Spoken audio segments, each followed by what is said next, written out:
आज हम mind and brain के साथ स्लीप पैरालिसिस के बारे में भी जानेंगे।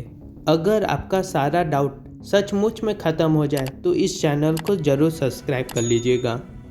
मन आखिर क्या होता है?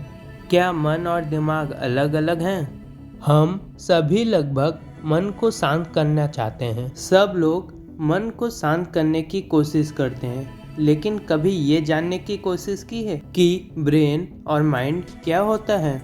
अगर हम इन दोनों चीज़ों को अच्छे से जान गए तो अगर हमारे सामने कोई भी कितनी भी बड़ी मुश्किल आ जाए उसे चुटकियों में हम लोग सॉल्व कर सकते हैं। और रही मन को शांत करने की बात, वो तो यह वीडियो देखते ही मान हो जाएगा, लेकिन उसके लिए आपको प्रैक्टिस हमेशा करना पड़ेगा, जैसे कि वह आदत हो जाए।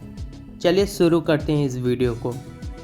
पहले जानते हैं माइंड क्या होता है। माइंड मतलब मन। हम लोग सोच के द्वारा कुछ भी काम करते हैं। पहले हम लोग सोचते हैं कि क्या होगा, इससे आगे क्या हो सकता है, अगर ये करेंगे तो आगे में क्या काम देगा। यह सब हमारा मन सोचता है। यहाँ तक तो ठीक है, मन सोचता है, लेकिन उसे सोचने का पावर कहाँ से मिलता है? ब्रेन से। कोई लोग कहते हैं कि जो हमारा मन है वही आत्मा है। क्या ऐसा ही है? अगर ऐसा ही है तो हम लोग मन को काबू क्यों करना चाहते हैं? मन का काम होता है सोचना। जब मन सोचता है, अगर हद से ज़्यादा सोचता है तो हम लोग बोलते हैं कि इस मन को शांत करो, इसे कम करो। क्या ये जो कम करने का बात है, क्या ये भी मन ही कह रहा है? क्या मन अपने आप को ही शांत करने को बोल रहा है? अगर मन को जानना है तो उससे पहले दिमाग को भी थोड़ा सा समझ लेते हैं। ब्रेन आखिर है क्या? हमारे बॉडी में लगभग ब्रेन का वजन 1 किलो 400 ग्राम है, और यह ब्रेन हमारे पूरे बॉडी का 20% एनर्जी यूज़ करता है। यह अकेला ऐसा ऑर्गन है हमारे बॉडी का 20% एनर्जी खुद यूज़ करता है। ब्रेन के कई सारे हिस्से होते हैं। हर एक अलग अलग हिस्से में अलग अलग चीज़ रहता है। किसी में अपना मेमोरी स्टोर रहता है और किसी पार्ट में फीलिंग डेवलप रहता है। हमारा लेफ्ट ब्रेन राइट वाले बॉडी पार्ट को कंट्रोल करता है और हमारा राइट ब्रेन लेफ्ट वाले बॉडी पार्ट को कंट्रोल करता है। हमारा ब्रेन लगभग 70 to 80% वाटर से बना हुआ है।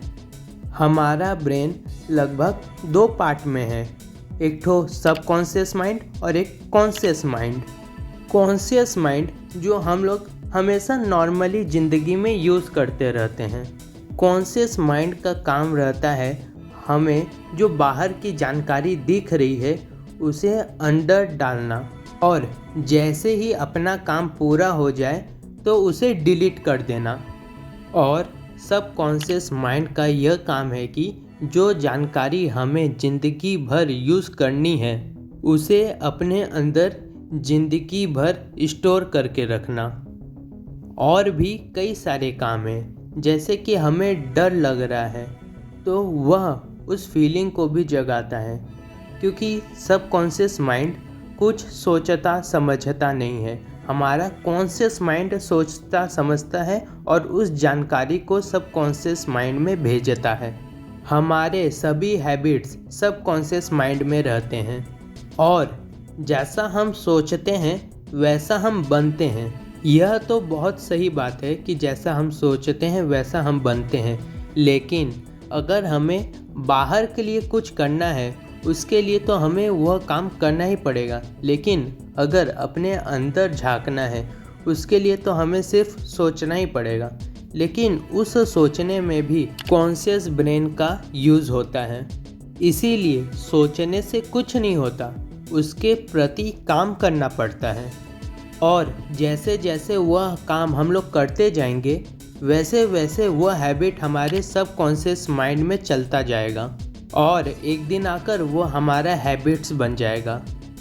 और यह सब बेकार की बातें हैं कि सोचने से सब होगा। सोचने से सब नहीं होता, वो उस सोच को करना भी पड़ता है। जब करोगे तब होगा। इसके बारे में एक तो बहुत अच्छी सी कहानी है। दो मेढक थे। वह दो मेढक गलती से दूध के बाल्टी में गिर गए थे।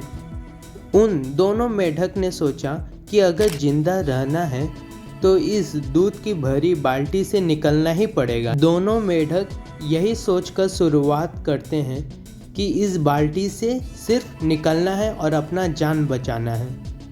दोनों सही सोच रहे थे। दोनों ने खूब कोशिश की, अपना हाथ पैर मारा। उस हाथ पैर मारने से नीचे धीरे धीरे मलाई जमने लगा। लेकिन एक मेढक ने गलती से यह सोच लिया कि अब तो मैं जिंदा बचूंगा ही नहीं, मेरा वजन इतना है, मैं तो अब जिंदा बच ही नहीं पाऊंगा। यह जो नेगेटिव सोच आ गया उसके अंदर, तब वह धीरे धीरे अपने कोशिश को कम करता गया। आखिर में वह डूब गया।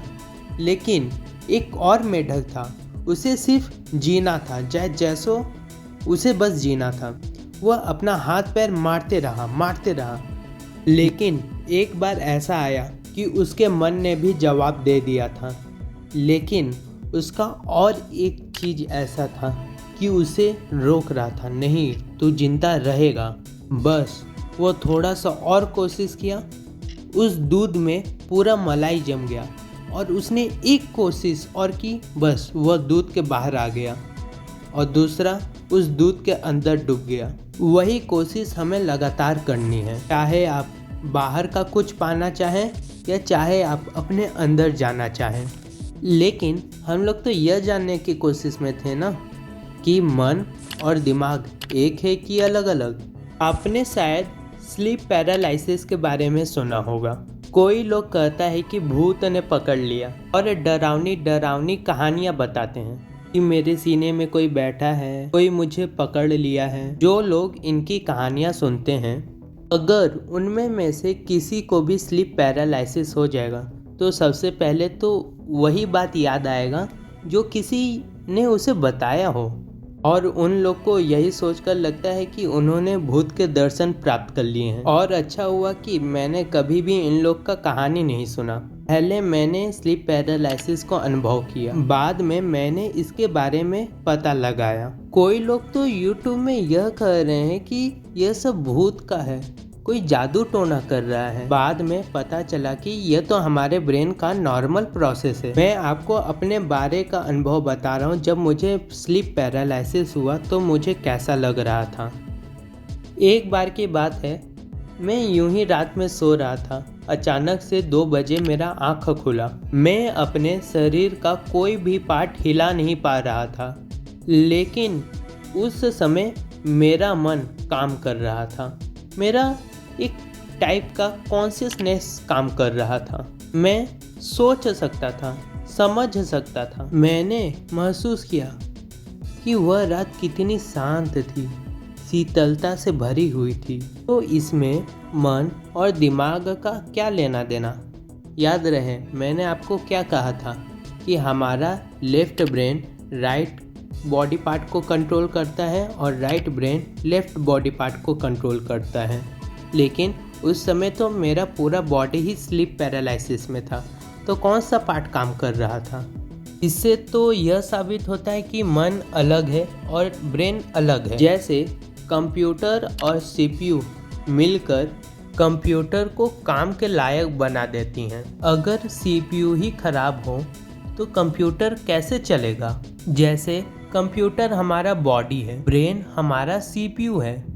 उस CPU को चलाने के लिए भी तो एनर्जी चाहिए।